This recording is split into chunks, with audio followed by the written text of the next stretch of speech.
संपूर्ण महाराष्ट्राचं एका ठिकाणी लक्ष लागलं होतं, ते म्हणजे ठाकरे बंधू कधी युती करतात. तर आज तो दिवस आला आणि आज दोन्हीही ठाकरे बंधू म्हणजे उद्धव ठाकरे असतील किंवा राज ठाकरे असतील यांची राजकीय युती झाली. पण यानंतर आता प्रश्न उपस्थित होतात ते म्हणजे महाविकास आघाडीचं काय आणि महत्वाचं म्हणजे काँग्रेसचं काय.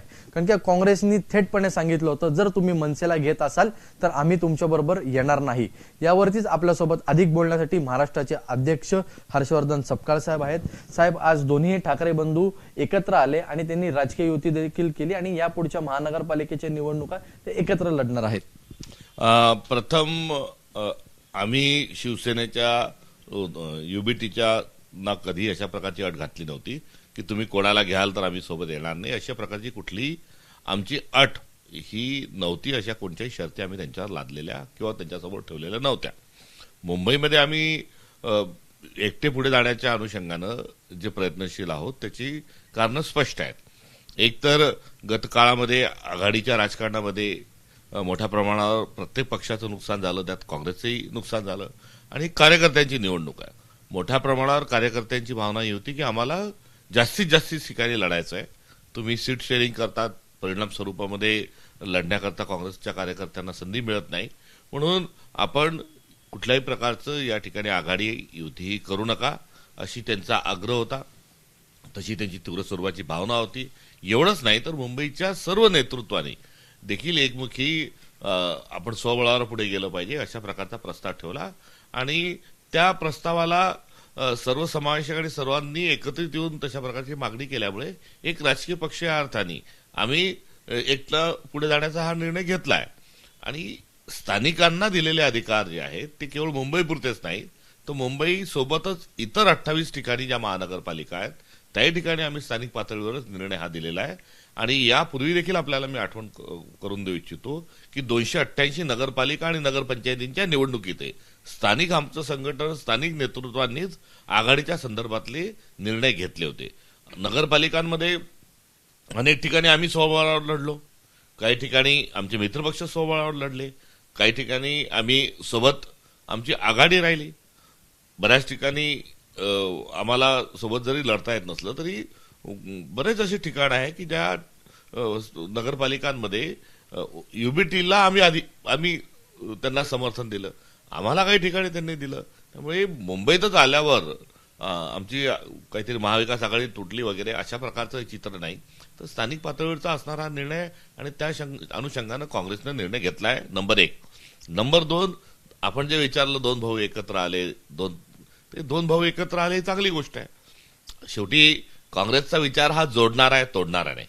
आणि भारत जोडोची भूमिका ही राहुल गांधींनी जर देशभर मांडलेली आहे तर तिथे जर दुभंगलेले कुटुंब जर एकत्र येत असेल तर त्याचा आम्हाला हार्दिक स्वरूपाचा आनंद आहे. शेवटी पक्ष पातळीवर हे दोन वेगळे पक्ष आहेत. दोन वेगळ्या पक्षांनी एकत्रित येऊन काय करावं, कशी निवडणूक लढवावी हा त्यांचा अधिकार आहे आणि त्यांनी त्यांच्या अधिकारामध्ये एकत्र येण्याची भूमिका घेतली आहे. सपकाळ साहेब, आपलं एक वक्तव्य होतं की सध्या आम्हाला महाविकास आघाडीमध्ये नवीन भिडूची गरज नाही, हे आपलंच वक्तव्य होतं, याआधी केलं होतं. पण तुम्ही जर विचार केला, जर मुंबईमध्ये लोकसभा असेल, विधानसभा असेल, आपण एकत्र लढलो होतो म्हणजे कोण शिवसेना काँग्रेस, तरी तुम्हाला यश मिळालंय ना मुंबईमध्ये. तर यावेळी जर शिवसेनेला तुम्ही बरोबर घेतलं असतं तर यश मिळालं असतं. एका लोकसभेच्या एका निवडणुकीमध्ये आम्हाला सामूहिक स्वरूपाचं यश मिळालं. आम्ही एकत्रित स्वरूपात गेलो. विधानसभेच्या निवडणुकीत आम्ही अपयशी ठरलो. पण मुंबईमध्ये आले ना तुमचे आमदार निवडून. नाही, मुंबईतही आले, महाराष्ट्रातही निवडून आले. पण ज्या पद्धतीनं खासदार आमची जास्ती संख्येत निवडून आले तसे आमचे आमदार हे निवडून येऊ शकले नाहीत. त्यामुळे प्रत्येक वेळेस एकच सिद्धांत लागेल अशा स्वरूपाची काही बाब नाही. आणि राहायला नवीन भिडूची आवश्यकता आणि तात्कालीन परिस्थिती जी होती त्या परिस्थितीमध्ये मी केलेलं ते वक्तव्य होतं. आणि त्या वक्तव्याच्या अनुषंगानं माझा संदर्भाचा जो दुसरा भाग होता की एका विशिष्ट राजकीय परिस्थितीमध्ये महाविकास आघाडी झाली. महाविकास आघाडी येत असताना जे काँग्रेसचे जे मूल्य आहेत, काँग्रेसची जे नियोजन आहे त्या नीतिमूल्यांच्या अनुषंगानं जे आम्ही ज्याच्यात तडजोड करत नाही अशा सर्व मुद्द्यांच्या अनुषंगानं आमची चर्चा झाली. आम्ही कॉमन मिनिमम प्रोग्राम ठरवला, त्याच्यावर तिन्ही पक्षांनी स्वाक्षऱ्या केल्या आणि महाराष्ट्रात उद्धवजी मुख्यमंत्री झाले. पुढे काळांतरानुरूप इंडिया अलायन्स झाला आणि इंडिया अलायन्स हे देखील राष्ट्रीय पातळीवर झालं. त्यामुळे कोणाला पक्षामध्ये जर इंडिया महाविकास आघाडीत जर घ्यायचं तर त्याची एक प्रक्रिया आहे आणि ती प्रक्रिया न होता महाविकास आघाडीच्या अनुषंगानं हा विषय नाही तर हा शिवसेनेच्या अनुषंगानं हा विषय आहे आणि त्यांना त्यांचा निर्णय घेण्याचा पूर्ण अधिकार आहे. पण संजय राऊत असतील किंवा उद्धव ठाकरे असतील यांनी वारंवार सांगितलं की काँग्रेसने आमच्यासोबत यायला पाहिजे होतं आणि संजय राऊतांचं राहुल गांधींबरोबर देखील बोलणं झालं, अशा देखील गोष्टी समोर आल्या. तर शिवसेनेकडून कुठेतरी आपल्याला टाळी देण्यात येते पण आपणच देत नाही असं त्यांचं म्हणणं आहे. नाही, त्यांच्या एकत्र येण्याच्या अनुषंगानं त्यांची जी भावना आहे त्या भावनेची आम्ही नोंद घेतली आहे. त्याच्यामध्ये त्यांनी तशा प्रकारची इच्छा व्यक्त केली, यामध्ये आम्हाला पण आदर आहे. मात्र निर्णय होऊ शकला नाही आणि निर्णय न होण्याच्या अनुषंगानं आमचे पण जे प्रभारी आहेत रमेश चेन्नीथलाजी यांनी सविनय या संदर्भामध्ये पक्षाची काय भूमिका आहे ही त्यांना कळवलेली आहे. त्यामुळे कुठे कटुता येऊन कुठे एकमेकांच्या संदर्भामध्ये काही आम्ही वक्तव्य केले त्याच्या अनुषंगाने झालेले नाही. आणि नुकत्याच नगरपालिकांच्या निवडणुकीमध्ये आपण बघितलं की याच धोरणाच्या अनुषंगाने आम्ही तिथे नगरपालिकेत गेलो असता आम्हाला त्या ठिकाणी एक माफक यश आणि प्राप्त राजकीय परिस्थिती जी, कारण बीजेपी बुलडोझर घेऊन निघालेली आहे, एकनाथ शिंदे साहेबांची शिवसेना ही रिझर्व्ह बँक घेऊन पुढे निघालेली आहे. तर अजितदादा जे आहेत हे अजितदादा त्यांचा एक वेगळा जुगाड, एक त्यांचा जो काही आवरा आहे तो घेऊन त्या ठिकाणी गेलेले आहेत. आणि अशा या गँग ऑफ ट्रिपल इंजिन सरकारमध्ये आम्हाला मिळालेलं यश हे का वाखाणण्यात येत आहे तर त्याचं कारण असं आहे की आम्ही जिद्दीने त्या ठिकाणी उभं राहिलो आणि महाराष्ट्रातला सर्वात मोठा जो विरोधी पक्ष आहे म्हणून या निमित्तानं आम्ही समोर आलेलो आहोत. त्यामुळे जनतेचा विश्वास विरोधी पक्ष या नात्यानं जो आम्ही संपादन केलेला आहे प्रमुख, तोही या ठिकाणी मी आपल्याला निदर्शनास आणू इच्छितो. आणि इतक्या क्रूरतेने ही निवडणूक झाली. क्रूरतेचा अर्थ जो आहे ते नीतिमूल्य गुंडाळून ठेवली, जे नियम आहे शासकीय नियम ते गुंडाळून ठेवले, निवडणुकीत पैसा वाटला यावा म्हणून एरवी 48 तास आधी प्रचार बंद होतो, यावेळेस 24 तासही नाही तर उद्या सकाळी 7 वाजता मतदान आहे, रात्री 10 वाजेपर्यंत प्रचार चालू ठेवण्याची मुभा दिली. हे सर्व व्यवस्थेने, निवडणूक आयोगाने आणि सत्तेने जे काम केलं अशाही परिस्थितीत आमचे 1006 हे नगरसेवक निवडून येणं हे आमचं असणारं जे यश आहे त्याचाच पाठपुरावा पुढच्या काळात केला पाहिजे हे आमचं आकलन आहे. आणि महानगरपालिकेच्या निवडणुकीत त्याच आकलनाच्या अनुषंगाने आम्ही पुढे जात आहोत. आपले म्हणजे मुंबई काँग्रेसची म्हणजे आपलं जे RPI आहे हा त्यांच्यावर देखील बोलणं चालू आहे. त्या संदर्भात पुढे काही झालं का? आपल्याला बाळासाहेबांकडून काही फोन आला, काही त्या संदर्भात पुढे चर्चा गेली? नगरपालिकांच्या निवडणुकी ज्या संपन्न झाल्या त्या ठिकाणी आम्ही त्या निवडणुकांमध्ये वंचित बहुजन आघाडीच्या सोबत आम्ही लढलो.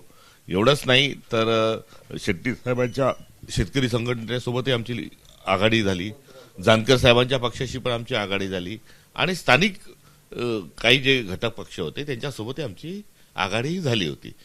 आम्ही जसे स्थानिक पातळीवर अधिकार दिलेले आहेत तसेच वंचित बहुजन आघाडीनं देखील, वंचित महासंघानं देखील तशाच प्रकारचे अधिकार दिले. त्यामुळे स्थानिक ठिकाणी दोन्ही पक्षातले नेते कार्यकर्त्यांची सहमती आहे, सोबत लढलंच पाहिजे आणि त्याकरता आमची संमती आहे. मुंबईमध्ये अशा प्रकारची चर्चा आहे. शेवटी हा शीट शेअरिंगचा भाग आहे आणि दोन्ही पक्ष राजकीय पक्ष आहे. तिथे शक्य जर झालं तर आघाडी मुंबईमध्ये देखील होऊ शकते आणि तसं जर झालं तर जी आमच्या पक्षातील कार्यकर्त्यांना आणि वंचितच्या कार्यकर्त्यांना दोघांनाही आनंद होईल. पण याचा फायदा देखील होईल? आनंद होईल हा फायद्याच्याच अनुषंगाने आहे. जनभावना आहे मोठ्या प्रमाणावर आंबेडकरी जनतेची की वंचित आणि काँग्रेस यांनी सोबत येऊन निवडणुका लढले पाहिजे आणि या भावनेचा आदर झाला पाहिजे असं मानणारा मी एक राजकीय कार्यकर्ता आहे. आता एक नवीन गोष्ट समोर येते ती म्हणजे पुणे महानगरपालिकेच्या संदर्भात काँग्रेसमध्येच आता 2 गट पडलेत की अजितदादांच्या राष्ट्रवादी बरोबर जायचं, कारण की तिकडे पण आता 2 राष्ट्रवादी पुणे महानगरपालिका पिंपरी चिंचवडसाठी एकत्र येत आहेत. तर असं काँग्रेसच्या काही नेत्यांचं म्हणणं आहे की आपण राष्ट्रवादी बरोबर जावं, पण मोहन जोशी जे नेते आहेत पुण्याचे ते म्हणतात की राष्ट्रवादी सोबत म्हणजे अजितदादा गटासोबत नको जायला. तर यावरती आपण अध्यक्ष म्हणून आपली काय भूमिका आहे? 2 राष्ट्रवादी वेगवेगळ्या झाल्यात. राष्ट्रवादीला फोडण्याचं जे पाप आहे ते देवेंद्र फडणवीसांनी केलंय आणि सत्तेसाठी एक राष्ट्रवादी ही भाजपच्या सोबत गेली आहेत. आणि आता अशा पार्श्वभूमीवर जो नगरपालिकेचा निवडणुकीचा निकाल आहे त्यामध्ये देवेंद्र फडणवीस जे आहेत हे आता मित्रपक्षाला संपवायला निघालेले आहेत. निवडणुकीच्या प्रचाराच्या दरम्यान मी त्यांच्यावर जल्लाद म्हणून जो आरोप केला होता की लोकशाहीला फासावर लटकवतात, आता देवेंद्र फडणवीस हे जल्लादांच्या भूमिकेत मित्रपक्ष संपवायला निघालेले आहेत. अशा प्रकारची असुरक्षिततेची भावना ही त्यांच्या महायुतीमध्ये कुठेतरी असल्याचं जाणवतं आणि त्या अनुषंगानं निवडणुका मागच्या आणि या महायुतीसोबत लढत नाहीये. महाविकास आघाडी लढत नाही तर त्याचा फार मोठा एक प्रश्न विचारला जातो, त्याची जाब आम्हाला वारंवार विचारली जाते. अहो पण जे सत्तेत आहेत ही महायुतीसोबत लढले नाही आणि आता लढत नाहीये, त्याचं काय हे विचारायला काही कोणी तयार नाही. ही देखील एक आमची खंत या निमित्ताने बोलून दाखवतो. मात्र आपला जो प्रश्न आहे तर पुण्याच्या अनुषंगाने आणि महाराष्ट्रातल्या इतर काही ठिकाणच्या अनुषंगाने जो आहे, तर अशा संदर्भातली जी चर्चा आहे ती ऐकिवात आहे. मात्र कुठलाही असा प्रस्ताव आलेला नाही. इथं पण आम्ही उद्या संपूर्ण महाराष्ट्राची मीटिंग आहे. महाराष्ट्राचं जे पार्लमेंटरी बोर्ड आहे त्याची बैठक संपन्न होणार आहे आणि पार्लमेंटरी बोर्डामध्ये या संदर्भात आम्ही मंजुरात देत असतो. तिकीट कोणाला द्यायचे त्याचा निर्णय देखील पार्लमेंटरी बोर्डात होतो. आघाडींच्या युतीच्या संदर्भात देखील मान्यता तिथे देण्यात येते. त्यामुळे असा कुठलाही प्रस्ताव या क्षणापर्यंत आलेला नाही. उद्या पार्लमेंटरी बोर्डामध्ये या संदर्भामध्ये नेमकी परिस्थिती काय हे जाणून घेण्यात येईल. पण जर लढायची असेल तर तुम्ही अजितदादांबरोबर पुण्यामध्ये जाण्यासाठी तयार आहात? जर तरचा विषयच नाही ना, असा प्रस्तावच आलेला नाही. त्यामुळे त्याच्यावर टिप्पणी करण्याची आवश्यकता नाही. नगरपालिकेमध्ये आम्ही कुठे पण अजित पवारांच्या सोबत किंवा एकनाथ शिंदेसोबत किंवा भारतीय जनता पक्षासोबत गेलो नव्हतो आणि याही निवडणुकीमध्ये काही जाण्याच्या अनुषंगाने तशी काही आवश्यकता नाही. आता एक वेगळा विषय म्हणजे नगरपालिकेचे निकाल लागले. आपल्या अध्यक्षमध्ये आता संघटना पुन्हा एकदा वाढायला लागली आहे, पुन्हा एकदा एक चांगलं यश आलंय, तर या संदर्भात काय सांगाल तुम्ही? आमच्या पराभवाची चर्चा ही भारतीय जनता पक्षाच्या विजयापेक्षा पण जास्ती आहे. त्याच्यामुळे हार के जो जितता है उसको बाजीगर कहते, अशा प्रकारचा एक आत्मविश्वास आमच्या कार्यकर्त्यांमध्ये निश्चित स्वरूपात वाढला आहे. आम्ही सत्तेसाठी नाही तर आम्ही विचारांसाठी आणि लोकशाहीसाठी लढणारे कार्यकर्ते आहोत. आमचा पक्ष जो आहे त्याच नीतिमूल्यांना घेऊन पुढे जाणारा पक्ष आहे. ही अवधारणा केवळ अवधारणा पातळीवर नव्हती, तर हा विश्वास आमच्या संघटनेला आणि जनतेला निर्माण करण्यामध्ये आम्ही यशस्वी झालेलो आहोत आणि पुढे देखील सत्तेशी आम्हाला काही देणं घेणं नाही. आम्ही विचारांची लढाई लढत राहू. बचेंगे तो और लढेंगे ही भूमिका घेऊन आम्ही पुढे जात आहोत आणि कार्यकर्ते जे आहेत हे हा सदरचा विश्वास जो आहे हा सार्थ ठरवत आहे, याचा आनंद आहे. आपल्याबरोबर महाराष्ट्राचे काँग्रेसचे अध्यक्ष हर्षवर्धन सपकाळ ज्यांनी एक विश्वास ठेवला आहे की आम्ही विचार पुढे घेऊन जाऊ, शेवटी सत्ता येते किंवा जाते. कॅमेरामन कृष्णा खापरेसह ईशान देशमुख, एबीपी माझा, मुंबई. एबीपी माझा, उघडा डोळे बघा नीट.